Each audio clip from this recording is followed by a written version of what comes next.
Hello বন্ধুরা, কেমন আছো সবাই? আশা করি সবাই ভালো আছো। তো বর্ষার সিজন তো চলে আসলো। বর্ষার সিজন এখন আমাদের অনেকেরই ভালো লাগে বৃষ্টিতে ভিজতে। তো যার যার বৃষ্টিতে ভিজতে ভালো লাগে, কিন্তু বৃষ্টিতে ভেজার পর সে অসুস্থ হয়ে পড়ে, ভিডিওটা তার জন্য। তো ভিডিওটা সম্পূর্ণ দেখবেন। বর্ষার সিজন চলে আসলো। এখন প্রায় প্রায় বৃষ্টি হবে দিনের বেলাতে, এবং রাতের বেলাতেও হবে। রাতের বেলাতে হবে না তা নয়, কিন্তু দিনের বেলাতে যখনই দুপুরের দিকে বৃষ্টি হবে, আমাদের অনেকেরই মন চায় যে বৃষ্টিতে একটু ভিজি। কিন্তু অনেকের এই একটা সমস্যা হয়, বৃষ্টিতে ভিজতে ইচ্ছে করে, বৃষ্টিতে ভিজতে যায়, এবং বৃষ্টি থেকে ভিজে এসে ঠান্ডা জ্বর ইত্যাদির সম্মুখীন হয়। মানে বৃষ্টিতে ভিজতে ভালো লাগে, বৃষ্টিতে ভিজতে গেল, খুব মজা করলো, মজা করে এসে তারপরে তার শরীর অসুস্থ হয়ে গেল, ঠান্ডা জ্বর হয়ে গেল। তো এই রকম সমস্যা যাদের হয়, এই বৃষ্টি ভেজা থেকে ঠান্ডা জ্বর এইসব বিভিন্ন শরীর খারাপ যেগুলো হয় বৃষ্টিতে ভেজার ফলে, তো তার থেকে বাঁচতে হোমিওপ্যাথিক একটা গুরুত্বপূর্ণ মেডিসিনটার নাম হচ্ছে ডালকামারা। ডালকামারা আপনাদের দেখিয়ে দিই। ডালকামারা, তো ডালকামারা যাদের এই সমস্যা হয়, আপনারা বৃষ্টিতে ভিজবেন, অবশ্যই ভিজবেন।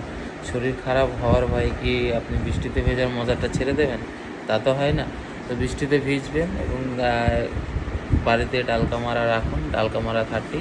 যখনই বৃষ্টিতে ভিজতে যাবেন, বৃষ্টিতে ভিজতে যাওয়ার আগে 2 ফোঁটা ডালকামারা জিভে দিয়ে যায়।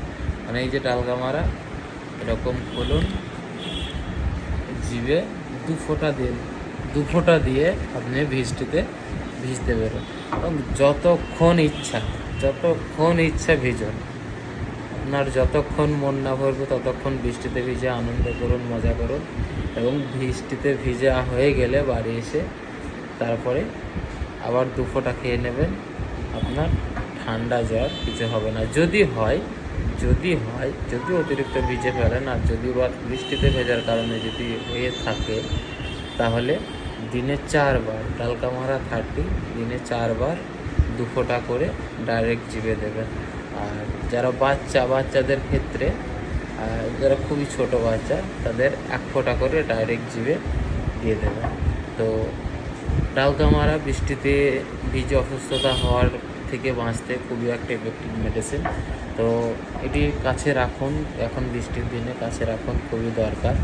তো ভিডিওটা ভালো লাগলে লাইক করবেন, কমেন্ট করবেন, শেয়ার করবেন, এবং অন্যকে দেখার সুযোগ করে দেবেন। আর যারা এখনও ফলো করেনি, অবশ্যই ফলো করে দেবেন। ঠিক আছে বন্ধুরা, ভাই ভালো থাকবেন, সুস্থ থাকবেন।